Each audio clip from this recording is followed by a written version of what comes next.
अस्सलाम वालेकुम एवरीवन। आज हम पढ़ेंगे डिफरेंशिएशन और डेरिवेटिव ऑफ अ फंक्शन।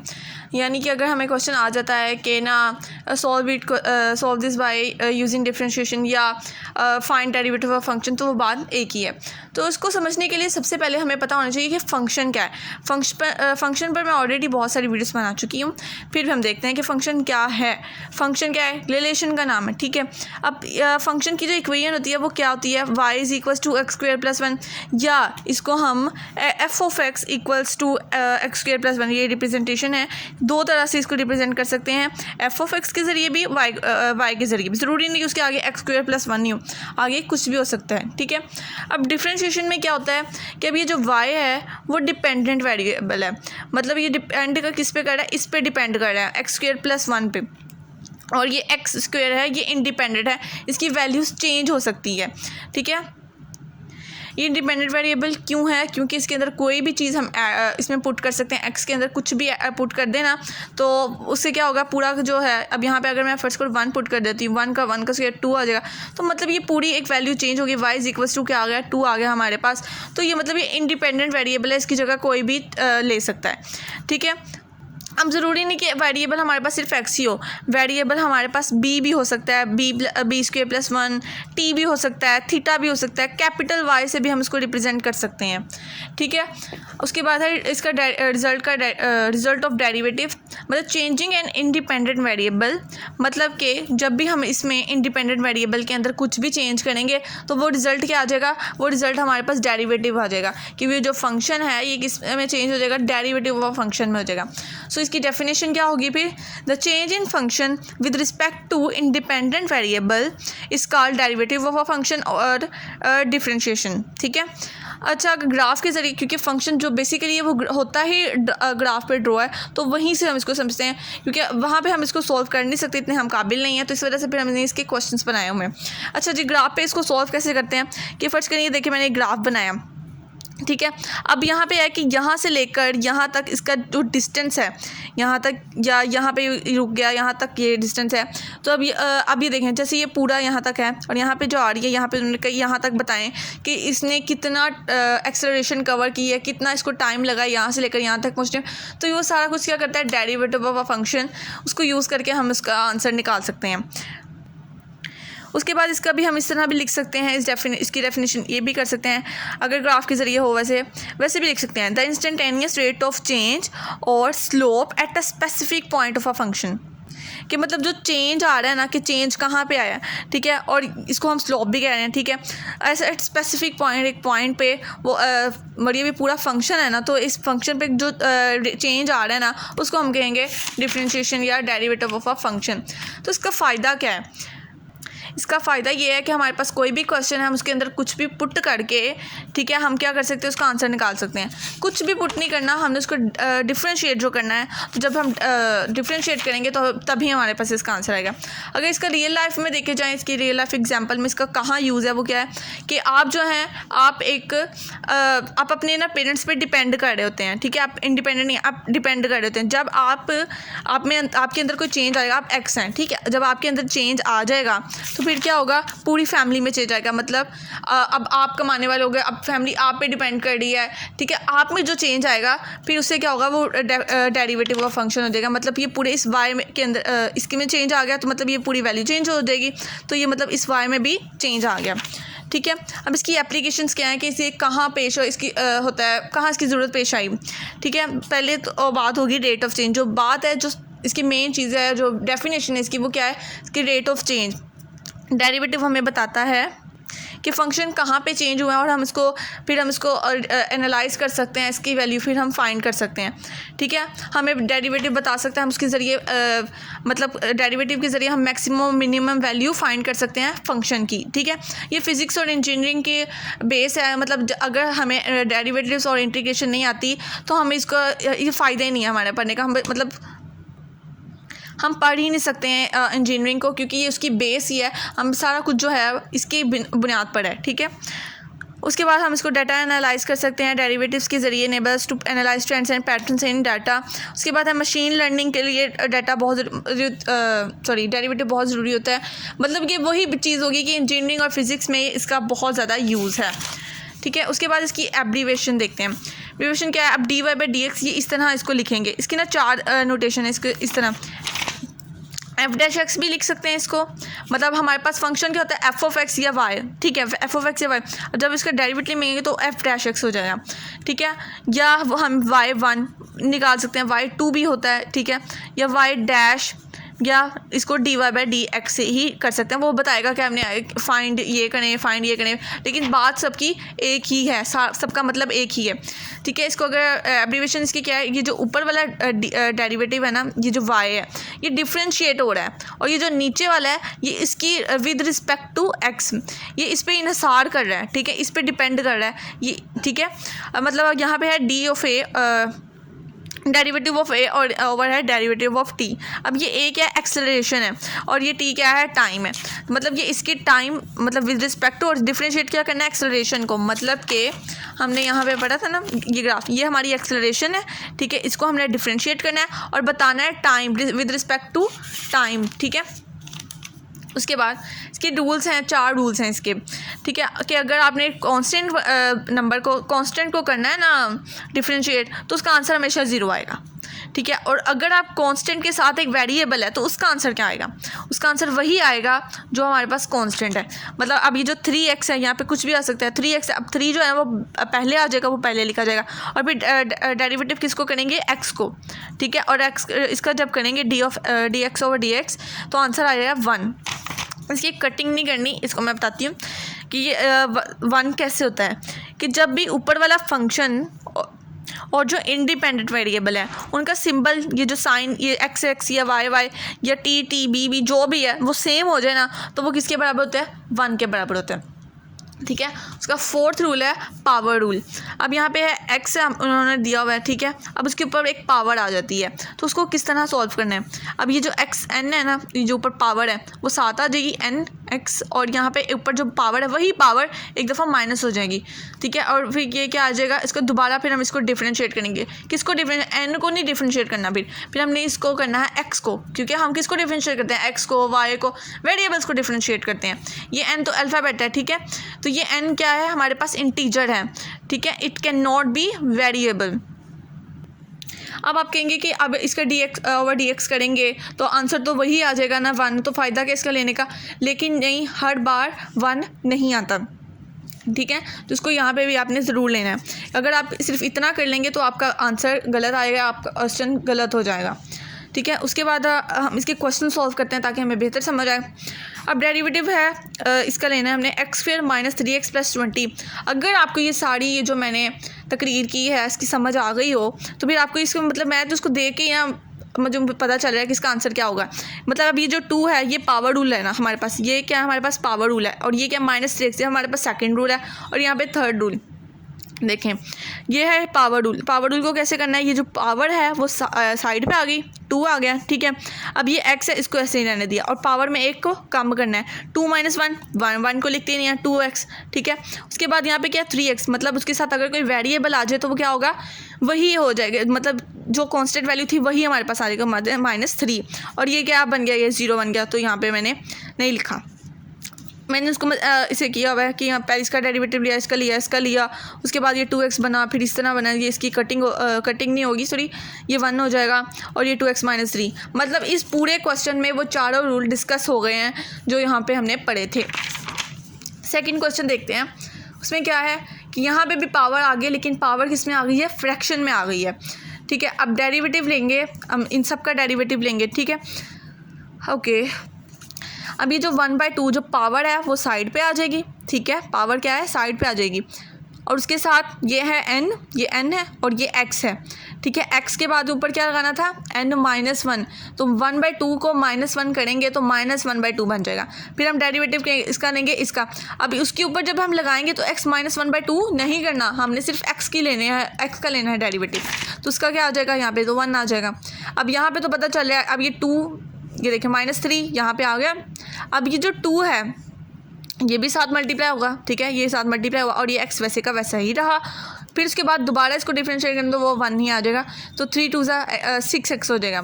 और यहाँ पर क्या आएगा, मतलब ये 4x है तो यहाँ पे तो पता चल रहा है कि इसका आंसर ही 4 आएगा और ये 0 बन गया। तो मतलब हमारे पास क्या आंसर, अब ये -1/2 है, नीचे जब जाएगा तो क्या आ जाएगा √x या x/1/2 इसकी पावर आ जाएगी, तो यही आंसर आ जाएगा। उसके बाद इसका एक और रूल देखते हैं, product rule and quotient rule. Next video में हम इसके चेन रूल और लॉगरिथम वाले क्वेश्चंस देखेंगे। ठीक है, प्रोडक्ट रूल में क्या होता है, सबसे पहले ना प्रोडक्ट रूल में मतलब पॉजिटिव, ठीक है। इसके यहाँ पे ना मैं बताती हूँ, इसका अगर उन्होंने क्या डेरिवेटिव लेना है, मतलब यहाँ पे तो मल्टीप्लिकेशन या डिवाइड या कुछ भी नहीं था, यहाँ पे सिर्फ प्लस माइनस था। अब यहाँ पे क्या हो रहा है, मल्टीप्लाई हो रहा है, प्रोडक्ट ले रहे हैं, मल्टीप्लाई कर रहे हैं। तो इसके लिए हमने एक रूल निकाला, उसमें क्या था कि अब ये जो फर्स्ट वाला है ना x-5, अभी जो फर्स्ट वाला है इसको पहले लिखेंगे, उसके बाद डेरिवेटिव लेंगे इसका सेकंड वाली का, फिर उसके बाद सेकंड वाली को पहले लिखेंगे और डेरिवेटिव लेंगे इसका। मतलब कि दोनों का डेरिवेटिव एक एक बार लेना है और दोनों को एक एक बार पहले रखना है। ठीक है, अब x-5 वैसे ही यार डेरिवेटिव लेंगे। अब इसका क्या आएगा, 3 का 0 बन गया, -x क्या होगा -1, x यानी 1 होगा तो -1 होगा। ठीक है, और यहाँ पे क्या है 3 - x और डेरिवेटिव इसका लेंगे तो यहाँ पे क्या आएगा 1 आएगा, माइनस ये 5 है तो -0 हो जाएगा। ठीक है, ओके। उसके बाद x-5, ये x-5 आ गया और यहाँ पे -1 था और यहाँ पे 3 - x और ये 1, इसको आपस में मल्टीप्लाई करेंगे तो 5 - x प्लस 3 - x आ गया। तो क्या आ गया 5 + 3 8 और ये -2x आ जाएगा। तो यही हमारे पास आंसर है। एक और क्वेश्चन देखते हैं इसको differentiate with respect to x लिखेंगे, dy/dx। अब यहाँ पे जो x² + 5 यहाँ पे पहले लिखा, उसके बाद डेरिवेटिव किसका लिया, सेकंड वाले का, फिर सेकंड वाले को पहले लिखा और डेरिवेटिव लेंगे फर्स्ट वाले का। आप इसको उल्टा भी कर सकते हैं कि पहले इसको लिख लिया फिर डेरिवेटिव ले लिया इसको, और इस तरह भी कर सकते हैं, लेकिन आप इस तरह करें, मतलब पहले ये लिखेंगे फिर डेरिवेटिव लेंगे इसका, फिर ये लेंगे और फिर डेरिवेटिव लेंगे इसका। ठीक है, उसके बाद x² + 5 आ गया। अब ये देखें, अब ये 2 और ये 2 से 4x, 2 2 ज़ा क्या होगा 4 होगा, मल्टीप्लाई हो रहा है। ये -3 क्या होगा, ये तो 0 बन गया। अब ये x वैसे का वैसा आ गया, फिर इसको ये वैसे के वैसे ही लिखेंगे और यहाँ पे क्या है ये 2 और यहाँ पे कुछ भी नहीं है तो यहाँ पे ये 2x ही आ जाएगा। तो ये आंसर, और ये क्या है 0 बन जाएगा। ठीक है, अब ये जो 4x है ना, अब इस पूरी के साथ मल्टीप्लाई होगा, ये x² + 5 के साथ मल्टीप्लाई होगा। तो 4x को x² से मल्टीप्लाई करें क्या आएगा 4x³ आएगा, और फिर 4x को 5 के साथ मल्टीप्लाई करें तो क्या आएगा 20x आएगा। इसी तरह इस 2x को इसके साथ मल्टीप्लाई किया तो हमारे पास ये आंसर आ जाएगा। उसके बाद क्वेश्चन रूल कब और किस पे अप्लाई करते हैं। क्वेश्चन रूल हम जब भी डिवीजन फॉर्म में आएगा, फ्रैक्शन फॉर्म में आएगी, तब हमें क्वेश्चन रूल अप्लाई करना है। जैसे अब ये हमारे पास इसका फॉर्मूला क्या है, ये f(x) है। जब हम इसका डेरिवेटिव लेंगे क्या बन जाएगा f'(x). अगर f(x) है तो आप dy/dx नहीं लिख सकते, f(x) आप y1 नहीं लिख सकते, f(x) है तो आप y' नहीं लिख सकते। इसमें क्या होगा, इसमें यह है कि अब ये जो नीचे वाली है ना, इसको आप फर्स्ट वाली कह लें और ऊपर वाली को हम सेकंड वाली कह लेते हैं। ठीक है, तो h(x) क्या है, पहले इसको लिखेंगे। ठीक है, और अब g इसका डेरिवेटिव लेंगे, सेकंड वाली का हमने डेरिवेटिव लिया, वो g'(x) बन गया। उसके बाद फिर इसमें माइनस का साइन लगाएंगे, उसमें क्या था प्लस का p से प्लस, तो उसका प्लस से बन जाएगा, -g(x) लिखेंगे। ठीक है, और सेकंड वाली का अब फर्स्ट वाली का हमने फिर डेरिवेटिव लिया, और जो नीचे जो न्यूमरेटर है उसका हमने स्क्वायर ले देना है, उसका डेरिवेटिव नहीं लेना, उसका स्क्वायर लेना है। इस पूरे जो प्रोसीजर में उसके नीचे जाके हमने क्या लेना है, उसका डेरिवेटिव लेना है। क्वेश्चन करते हैं फिर ज़्यादा समझ आएगी। हमारे पास ये है 2x + 3/2x - 1। तो अब ये जो है नीचे वाला, ये क्या है हमारे पास फर्स्ट वाले, तो उसको हमने फर्स्ट में लिख दिया 2x - 1। अब डेरिवेटिव किसका लेंगे, ऊपर वाले का 2x + 3, उसके बाद माइनस का साइन, फिर हमने 2x + 3 को लिखा, डेरिवेटिव क्या लेंगे 2x - 1। अब जो डिनोमिनेटर में है तो उसको हमें स्क्वायर लेंगे उसका। ठीक है, उसका डेरिवेटिव नहीं लेना, उसका स्क्वायर लेना है उसके नीचे। ठीक है, अब ये 2x - 1, अब इसका डेरिवेटिव लेंगे तो क्या आंसर आएगा हमारे पास, इसका आंसर आएगा 2। क्यों 2x है, ये तो 0 बन गया, 2x का सिर्फ 2। जब वेरिएबल्स के साथ मल्टीप्लाई हो रहा होता है तो वही कांस्टेंट वैल्यू हमारे पास आंसर आ जाती है। ठीक है, उसके बाद ये भी एज इट इज़ रहेगा और यहाँ पे क्या आ जाएगा 2। ठीक है, अब क्वेश्चन रूल में क्या होता है कि यहाँ पे कॉमन आ जाता है अक्सर, तो इस कॉमन ये भी 2 है, ये भी 2 है, तो हम यहाँ पे 2 लिख देंगे और इसका हमने कॉमन ले लिया और फिर इसको आपस में इकट्ठा कर देंगे। 2x - 1, अब ये माइनस है -2x, और ये माइनस जब प्लस से मल्टीप्लाई हो गया तो -3। अब ये कैंसिल हो गया तो -1 -3 -4, -4 को 2 से मल्टीप्लाई किया -8, और नीचे एज इट इज़ 2x - 1 का होल स्क्वायर। नेक्स्ट क्वेश्चन देखते हैं, उसमें है y is equal to x square minus 1 over x square minus 3। Differentiate करेंगे इसको, ठीक है, ठीक है, मतलब इसको d y by d x लिखा और यहाँ पे भी उसके साथ डी बाई डी एक्स लिखा दिया। अब जो एक्स स्क्वेयर माइनस 3 है, जो नीचे वाली थी उसको पहले लिखा, सेकंड वाली ऊपर वाली जो थी उसको हमने उसका डेरिवेटिव लिया, फिर उसको वैसे ही लिखा और उसका डेरिवेटिव लिया जो फर्स्ट वाली थी। फिर इसके डिनोमिनेटर में हमने उसका स्क्वायर ले देना है और फिर इसको ऐसे मज़ीद ये 2x बन जाएगा, ठीक है, माइनस एक्स स्क्वायर माइनस 1 और यहाँ पे भी 2x बन जाएगा और एक्स स्क्वायर माइनस 3 और उसका होल स्क्वायर। अब यहाँ पे फिर से ये कॉमन आ गया तो कॉमन लिया और फिर इसको इकट्ठा कर दिया और फिर इसकी कटिंग शटिंग हुई और ये क्या हुआ, हमारे पास आंसर आ गया। उसके बाद एक और क्वेश्चन आ गया जी। अब इस पर पावर रूल नहीं लगाना हमने, इसको हम खोल देते हैं। पावर रूल भी लगा सकते हैं लेकिन इसको हम खोल देते हैं। हमारे पास ये फॉर्मूला बना है ना a माइनस बी और उसका होल स्क्वायर, क्योंकि यहाँ पे तो अंडर रूट आ रहे हैं यार, तो ये तो मुश्किल हो जाएगा हमारे लिए, तो हम इसका ये अंडर रूट खत्म कर देते हैं, ठीक है। तो ये अंडर 2x का स्क्वायर और मतलब ये फॉर्मूला बन गया ना हमारे पास, तो हमने ये लगा दी, इसका स्क्वायर इसके कैंसिल हो जाएगा, 2x प्लस 2x आ जाएगा, ये इससे कैंसिल हो जाएगा तो 1/2x आ जाएगा और ये आपस में ही कैंसिल हो जाएंगे तो -2 आ जाएगा, ठीक है। उसके बाद अब ये जो 1 ये x है इसको मैं ऊपर लेके जा सकती हूँ ना, मतलब ये यहाँ पे इसकी पावर 1 है, ऊपर जाएंगे तो ये -1 हो जाएगा, 1/2x माइनस 1 -2 आ गया। अब ये जो है 1/2x माइनस 1 इतना जो पार्ट है इस पर पावर रूल लगा देते हैं यार। ये जो -1 है ना, अभी इधर जाके ना मल्टीप्लाई हो जाएगा तो क्या आएगा -1/2, ठीक है। ये यहाँ पे -1 ने इसके साथ मल्टीप्लाई कर दिया और यहाँ पे -1 मतलब n-1, n क्या था -1 और साथ में भी -1 कर देना है तो -2 आ जाएगा। तो 1/2x -2 बन रहा था तो मैंने उसको नीचे ले गई तो 1/2x स्क्वायर बन जाएगा, तो ये हमारे पास आंसर आ जाएगा, ठीक है। जब भी हम डेरिवेटिव लेते हैं y का तो उसका वो कभी भी अलग नहीं होता, डेरिवेटिव y का कुछ भी नहीं होता, ठीक है। सारे वेरिएबल्स x और y के अलावा सारे कांस्टेंट हैं, सारे के सारे, ठीक है। अब जैसे अब ये है a स्क्वायर भी तो वेरिएबल ही है, ठीक है, एक्स ए स्क्वायर और x, इसको कैसे सॉल्व करेंगे, क्या इस पर भी प्रोडक्ट रूल लगाएंगे, नहीं यार, ये ए स्क्वायर है, अब ये यहाँ पे साइड पे आ जाएगा क्योंकि ये कांस्टेंट है, यहाँ पे बताया गया है कि ये कांस्टेंट है, ठीक है। उसके बाद हम डेरिवेटिव लेंगे x का तो ये हमारे पास क्या आ जाएगा ए स्क्वायर, ठीक है। मतलब ये क्या हमारे पास कांस्टेंट है ना, तो x साथ लग गया, वेरिएबल है, तो फिर हमारे पास क्या आंसर आ गया, वही आंसर आया जैसे 4x होता है 3x होता है, तो उसका आंसर क्या आता है 4 3 2 इस तरह। अब इस तरह अब यहाँ पे उन्होंने हमें कहा है कि dy/dx फाइंड करें ना, उन्होंने हमें इसके साथ लगाया या कुछ, अब उसमें इसके अंदर से ही हमने dy/dx निकालना है। कैसे निकालेंगे, differentiate with respect to x लिखेंगे।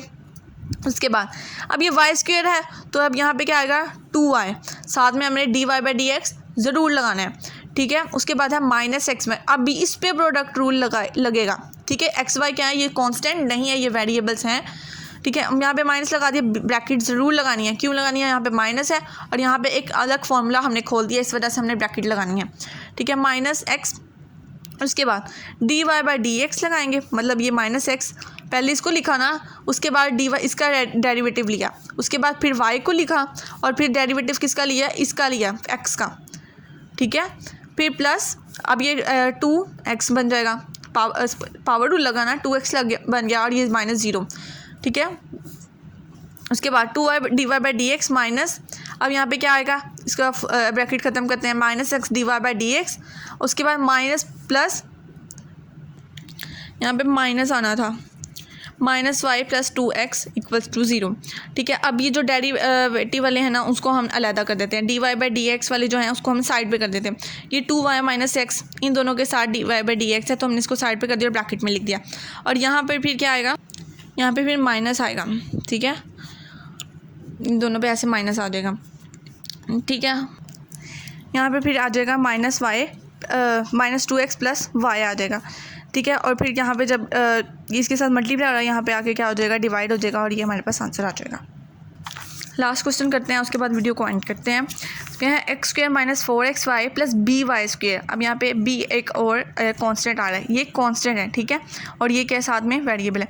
-30 = 0, इसको डिफरेंशिएट करेंगे, इसमें से भी हमने dy/dx निकालना है, ठीक है। तो इसमें क्या है कि पहले इसमें क्या होता था कि d/dx निकालना होता था, अब इसमें है d y by d x, मतलब इसमें भी d y by d x, मतलब इन सब में इसको सिर्फ डिफ्रेंशिएट करना होता था और यहाँ पे हमने पूरा d y by d x निकालना है। अच्छा, तो यहाँ पे हमने इसके साथ भी लिख दिया differentiate with respect to x. उसके बाद अब इन सबको मैंने ऐसे किया, अब ये 2x हो जाएगा, एक्स का स्क्वायर पावर 2 लगा 2x हो जाएगा, -4 कॉन्स्टेंट है, इसको बाहर निकाल देंगे, साइड पे लगा देंगे, और एक्स वाई फिर इस पर प्रोडक्ट रूल लगेगा, x d y by d x हो जाएगा। ये x है, ठीक है, d y by d x, मतलब इसको पहले निकाला और फिर इसके डेरिवेटिव लिया, फिर साथ में प्लस का निशान और y लिखा और फिर dx बाई डी एक्स कर दिया तो वो 1 नहीं हो जाएगा। उसके बाद प्लस b, उसके बाद ये b क्या था हमारे पास कांस्टेंट था इसलिए इसको बाहर निकाल दिया, y स्क्वायर का हम लेंगे 2y d y by d x आ जाएगा। ये y है स्क्वायर क्या होगा, पावर रूल लगाए हैं हमारे पास 2y, अब y का फिर से लेंगे d y by d x equal to 0, ठीक है।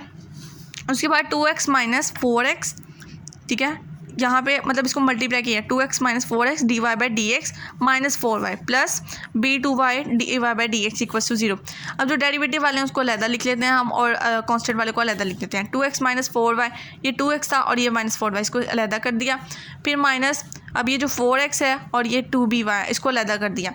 यहाँ पे मैंने माइनस इसलिए लगाया है क्योंकि यहाँ पे तो प्लस है ना, यहाँ पे इसलिए माइनस लगाया है क्योंकि ब्रैकेट के बाहर भी माइनस, जब इसे मल्टीप्लाई होगा तो वो प्लस हो जाएगा।